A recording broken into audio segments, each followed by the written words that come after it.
John chapter 7. After this, Jesus traveled throughout Galilee. He did not want to travel in Judea because the Jews there were trying to kill him. However, the Jewish feast of Tabernacles was near.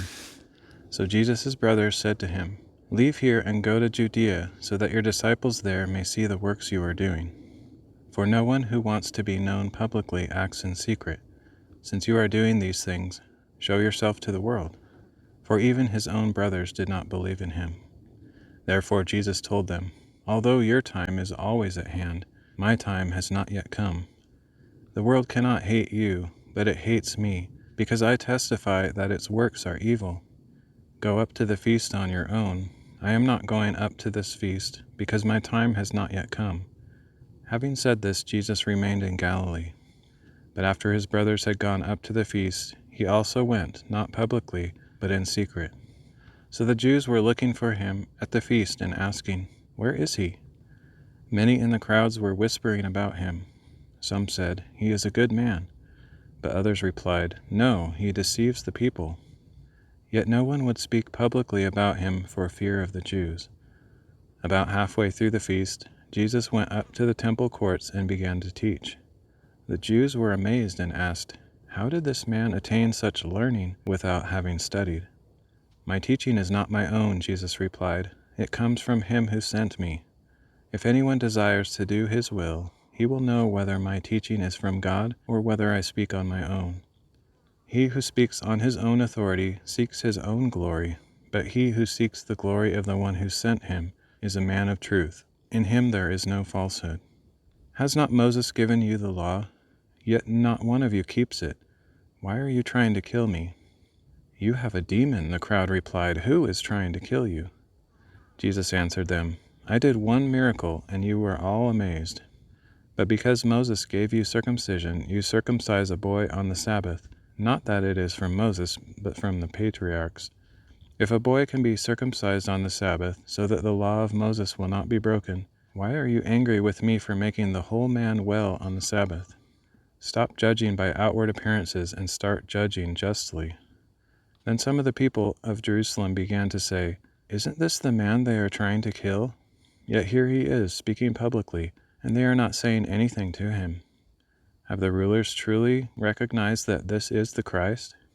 But we know where this man is from. When the Christ comes, no one will know where he is from." Then Jesus, still teaching in the temple courts, cried out, "You know me, and you know where I am from. I have not come of my own accord, but he who sent me is true.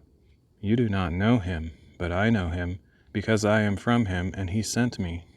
So they tried to seize him, but no one laid a hand on him because his hour had not yet come. Many in the crowd, however, believed in him and said, "When the Christ comes, will he perform more signs than this man?" When the Pharisees heard the crowd whispering these things about Jesus, they and the chief priests sent officers to arrest him.